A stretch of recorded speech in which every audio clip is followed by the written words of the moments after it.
The African American Legend series highlights the accomplishments blacks in various politics, sports, aviation, business, literature, education, and religion.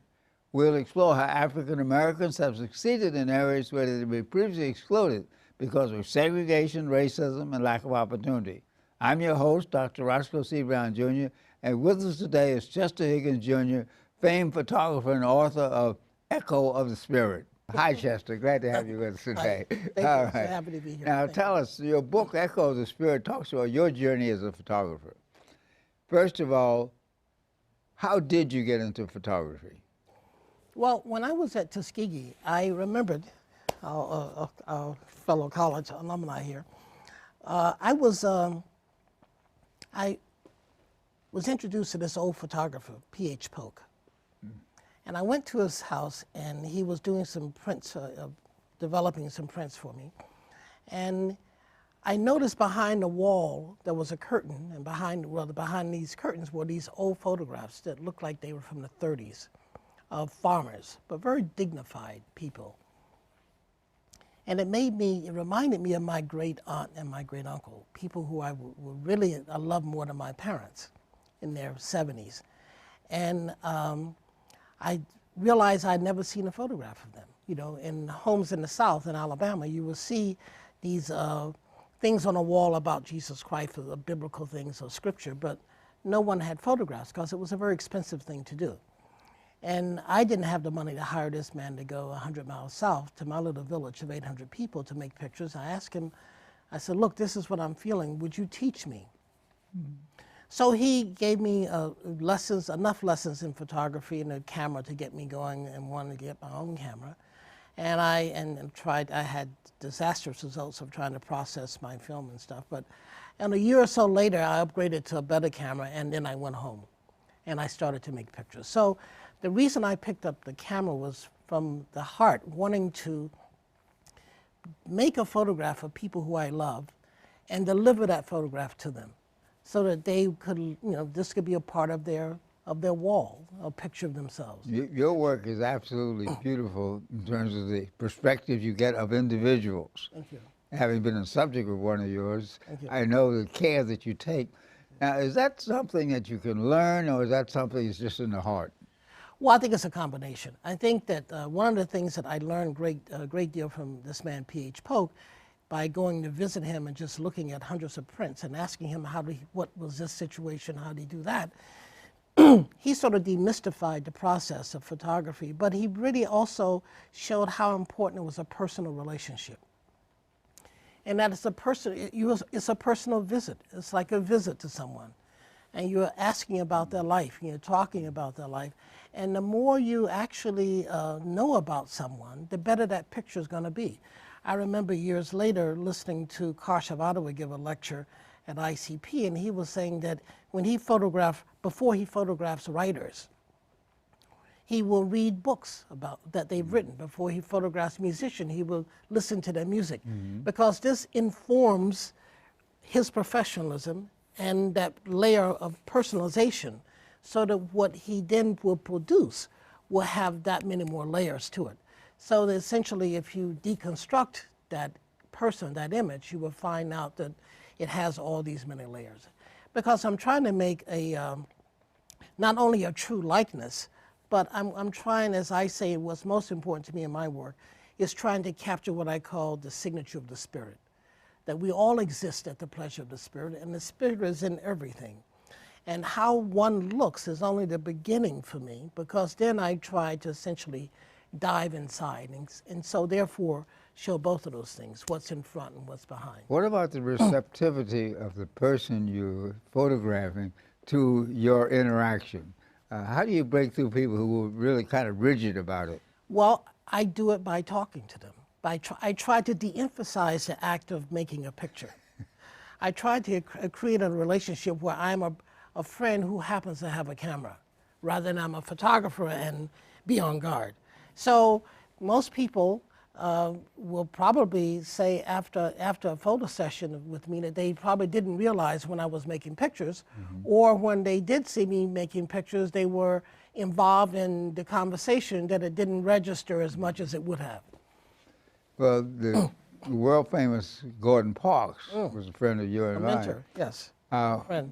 Gordon's view of the world was a little different. He wanted to get the external part of the interaction of what's going on, and he did a lot of traveling like you. How does your work differ from Gordon Parks's work, and how is it similar?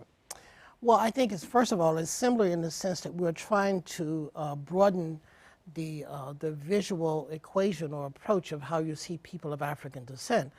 And that's by making sure that we include those three missing elements that too often are missing, and that's the issues of decency, dignity, and virtuous character. But Gordon was also more involved with, at another phase of trying to show, give voice to a certain level of cause for anger of African Americans, and also the period of militancy. My work is more, it's in a whole nother direction. Mine is really trying to show all of us what is of value that we should care about, and give us a different perspective, not only for our neighbors to look at, but for us to look at, because you are what you consume. So I thank Gordon in the sense that he made it possible for me to be able to do what I do, because what he did was a necessary thing that had to be done. I like to think as a second generation that now I can go and look at it from different perspectives. Gordon also did a great deal of work, with fashion and in Europe. But I'm the one who really sort of became a Pan-Africanist with my camera. Yeah. So I was taking it another step down. Of course, Gordon did work in South America, in Brazil. That'll be exciting. Now, one of the things that's happened over time is the technology of photography has changed. Absolutely. From the old days where you spent time in the bin and developing and so on, those days are basically gone. Which I was not ever good at. What'd you say? I was never good at But that. how did you make this transition to this new technology? Well, I must admit it was slow at first, because I resisted the digital because I was so much in love with the quality that you get from the negative. And in fact, it took time for the digital to reach a point that its resolutions were so good that I was satisfied with, and then I made that change for several reasons. One, the quality improved. Of course, being a person who's very much involved, who's very concerned about light, I say light is my mistress. The one drawback about digital had always been, and it's getting better, is that it produces a flat sort of image. You don't get the gradation of light the way you get it in film. But for one who would go and spend a month or 6 weeks at a time in different parts of the world, different parts of Africa shooting, back in the old days, you had to try to convince the security people not to put your film in these X-ray machines. And one year I was making a trip, I combined 2 trips to Ethiopia and Egypt, and I couldn't convince, I lost that fight, and my film, when it was processed, had all these little fine spots in it. So at that point, I started using digital and film. I would shoot both. And then I would back up my digitals, and eventually, after a few years later, the digital improved so much that I just started shooting digital, unless I want to do something particular like panoramic or double exposures. What about lighting? How does the lighting effect change when you go from film to digital? Well, the lighting, I think, is richer in film than digital. And why lighting is so important to me, lighting is the modifier of the image, because it determines the mood of the image. It determines the time of day of what you're looking at. It's that information that gives you a mood is based upon light. So that for me, when I tend to shoot outdoors for my personal projects, like in this book, Ancient Nubia, I tend to like the light from sunrise to maybe an hour and a half after sunrise.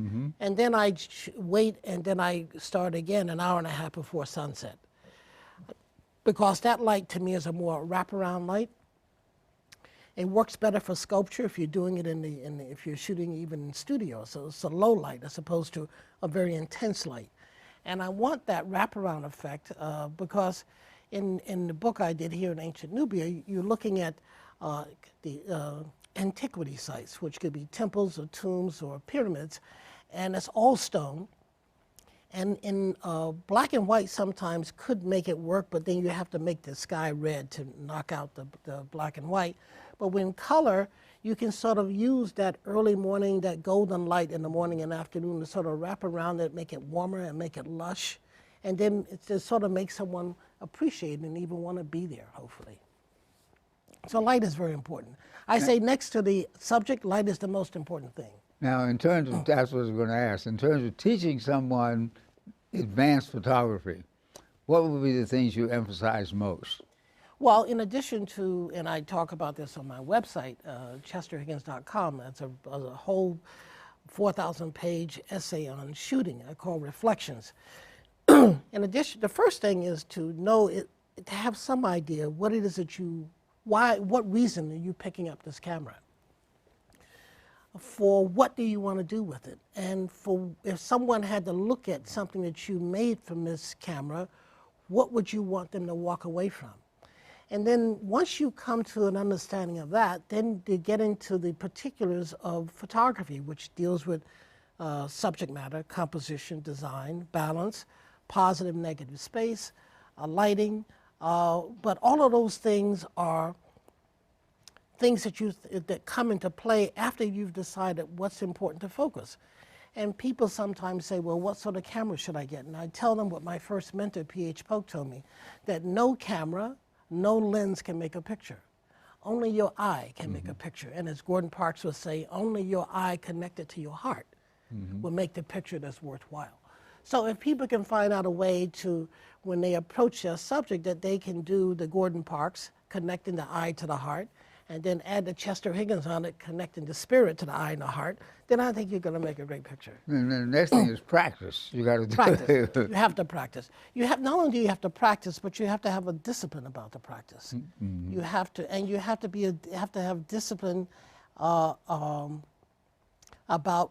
being able to criticize yourself as well. The easiest thing to do is make pictures and say I'm in love with it because I made it. It may not be a great picture. So you have to make a lot of different pictures of a lot of different subjects, a lot of different situations, and then look at them together and be very cruel and by deciding which one is really a picture that stands out among all of them. The lesson for young people is that photography involves discipline as much as science, as much as art, as much as finance. Right.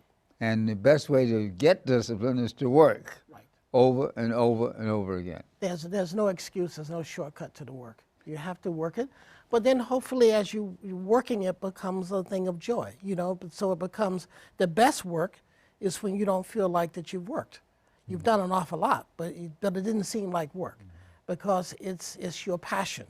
It's what turns you on, it's what gives you and in photography, it offers the opportunity of focus because it's a way to explore the world, and I say that a photograph never lies about the photographer because your interpretation of the world, the lens by which you see the world, is only as good as it has to bounce off of your own experiences as a person. That many different experiences that you've had since childhood, since your crisis, as well as the high points as well as the low points. And all of those things inform who you are. And that informs how you see things. And that is what I say is revelatory in anybody's photograph. If you're photographing people, I tell people, please, the first thing you have to do is drop judgments. Do not waste your time judging what's in front of you. Your job is to try to understand it and to accept it. If I thought judging would change things, then maybe that's something else. But the only thing judging will do is give you heart trouble. So let it go. Learn how to accept it. Learn how to see what it's all about. Now, ancient Nubia has this beautiful cover. You shot it. Yes. First of all, how did you get interested in this? And then how did you go about actually doing the photographs in this wonderful book? Well, my interest in ancient Nubia comes from my interest in African culture. I'm in love with African culture. In 1973, I made my first trip to Egypt, one end of the Nile, and I made my first trip to Ethiopia at the other end of the Nile, and I photographed His Majesty Haile Selassie that year. I kept going back and forth between these two places, the interior of Africa, what Ethiopia represents, and the apex of African culture, what Egypt represents. And in studying Egyptology all of this time, because you go there for the first time and you look at these monuments, and even though you're looking at remnants of things left behind, you're left with awe, like, what could have... How did this happen? How did this happen? Who were these people? What is this about? And what does this language say? You know, and what is the mindset of the people? And what will make them do these things? So I had to start studying Egyptology.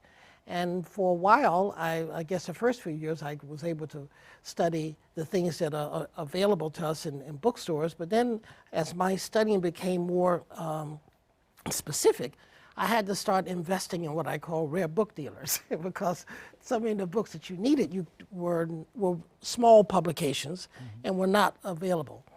But then the other part of me, as I began to look at this, I was really confounded with the idea that Egyptologists they don't understand Africa. The line sort of stops at the southern border. It was a long time before Egyptologists would admit that Egypt was attached to Africa. And then the Africanists would not go past Ethiopia. They were like, you know, somehow this was over their head. They couldn't deal with it. And the border in between these two is Nubia. So what I was looking for is, and Nubia is quite different than both of these. It is a change. And I started looking at this, I think I made my first trip to Nubia in 2000. Trying to see exactly what this whole thing looks like, what it's about, what does it mean, and how it fits within this necklace of the Nile River, and this necklace also of African history. And I found it to be astounding for a lot of reasons. First of all of the feminists in your audience will probably be amazed to know that most of the rulers in Nubia were queens. Right. They were called Kandake. That is in the Meroitic term, Kandake, which in the Bible got corrupted to Candace. You hear the word in Kings 10 chapter, 1 Kings 10 chapter about Candace, Queen of Sheba.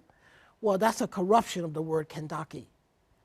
And Queen of Sheba was the summer palace in Yemen that was part of the Ethiopian Empire as opposed to Queen of the Aksumite Empire. So you see these huge stone structures with these striding, huge women who are queens. And some of them may be matching with their sons or their king, but in the Nubian feeling, this is a matrilineal society. And the only society you have now left in African culture like that is the Ashantis. This is a matrilineal society where a part of the Kushite mindset was the woman was the head. She was symbolized as the cow Hathor who gave birth to the bull, which would be whoever she chooses to rule. It's kind of like the emperor having a prime minister. And not to confuse you, this is a feeling that East Africans have always had about religion, is that the night sky was heaven, and the night sky was a body of an African woman. And the Egyptians epitomized this in an illustration called Nut, where you see this image of a black woman extending herself over the planet in a downward dog position. Her hands are in the west. It's not the north-south pose, it's the solar pose. Her hand is in the west, her feet is in the east. And it's supposed to symbolize that in the evening, when the sun sets, it rises up into her mouth and she swallows it. And it goes through her black body. But because she has a dress with holes in it, the sun light sprinkles out in the night as stars. And in the morning, because her feet are planted on the eastern horizon, she gives birth to the sun again. It is the same theory of the Nubians. The Hathor, the cow, gives birth to the bull. Because all these people were looking at were their societies were theocratic, and they were very heavily based upon religion. So everything, the temple, which reflected the cosmos, where they were planted, all of these things had to do with seeing that nature, but but a lot of people, especially early missionaries, got it all wrong by saying that Africans did not have one God, many gods. That's not true. All of these people, all these African people, monotheistic. What it is that they saw God in a holistic perspective.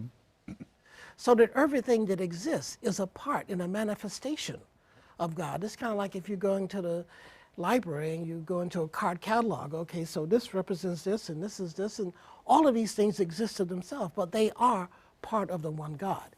And then people talk about how these people worship the sun. Well, it's true. At sunrise and sunset, you did have your major prayer services as the sun rose. But people never believed that the sun was God. But what they did believe was that the sun, because God is invisible, they believed that the sun was merely the window unto the residence of the invisible God. So all of these things, it's a whole nother perspective. Now, in terms of deciding what you would take pictures of, what you'd photograph, how did you make that decision in terms of telling the story you just told us? Well, first of all, those are two different things. My first thing is to photograph everything that I knew was there, that was above ground or below ground, that was accessible, that had some sort of markings on it, or that was part of some structure of significance, because we're dealing with things that are almost destroyed. And because I had studied so much about what should be there from other books, I had prior knowledge about what I would be seeing in a lot of situations. So then, because of all this prior knowledge, this research, this discipline that you have to do, once I arrived, I didn't know what I'm looking at, because to make a good photograph of anything, the more you know about it, the better you can then tell that story. So first, I had the ability to do the research and know what was there. So that once I arrive on the ground and I actually see it for myself, I know what I'm looking at. I know what's important about which walls. I know what's important about what designs, what inscriptions. So then the effort is to try to use the sun, if I'm shooting in the daytime, to bring out the reliefs to make things work. Or at night, bring in lights. My first time I went with no lights. The second time I went with battery packs of lights that I used with a BBC film crew. And the third time I went with a whole set of studio lights with high rises that went up to about 20, 30 feet, that I could actually light structures with strobes. And then I was used as a backlight, the setting sun or the rising sun, to give me separation. But so I went in 3 trips, 3 different 6-week trips in between 2000 and 2006. I photographed everything that was visible, and knowing that, and did not know. I just wanted to create an archive. Did not know exactly which one of those I'll be using, but I wanted to make sure that I had exhausted the subject matter, so that I did have this archive that I can work many different ways.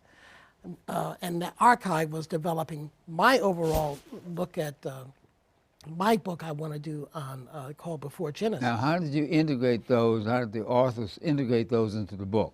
Well, because of my friend Dr. Bob Breyer, who's a mummy specialist, he knew of these Egyptologists who have been working for 4 years trying to do the definitive work on ancient Nubia. And he knew, because 2 of those trips to Nubia was with him, he knew that I had all this material, not only from on location, but the museums, that I had done the work, that I had paid the fees, that I had made the contacts and camped out and avoided cobras and vipers and scorpions and pulled this work together, so that when they had arrived at what chapters, all of what they were covering, they realized, when he had connected us up, that I had everything that they needed. So it was a matter of just going through my archive, and they used half the pictures they wanted to use, because they had to pay me. They could only afford When you so started much. this, you didn't think about publishing it, or did you at one time want to publish it? Oh yes, I started because it's a part of my project that I call the Before Genesis Project, which is looking at the Nile River, antiquity sites up and down the Nile River that speaks to early human belief systems in a God. In the 5,000 to 10,000 BC, that belief systems, what we would call people who believe in nature, which I've separated these two belief systems. One I would call spirit world theology, and that started in Ethiopia and traveled downhill. People don't realize that Nile started here in Ethiopia and goes downhill to Egypt. So it went downhill into Kush, into Egypt. And in Egypt, it turned around and came back up as Messianic theology with the Old Testament, the Hebrews, New Testament, and Islam. And all of those things you see in Ethiopia now. So I wanted to follow that history, that migration. So this is what this whole thing has been about. Now, out of that, a lot of other things are possible, including this book, but that's really what I've been after. And I realize that at the end of it, I'll probably use less than 1% of the pictures that I've made to make my book, but I want to have everything. I want to have everything I can. Obviously, this is a very exciting trip through civilization. Yes. And particularly for African people, it's very important for us to know our role in it. Right. Today on African American Legends, we've been talking with Chester Higgins, photographer, Egyptologist, student of the Nile. Student of the Nile. Glad to have you with us today, Chester. Thank you very much. Glad to be here.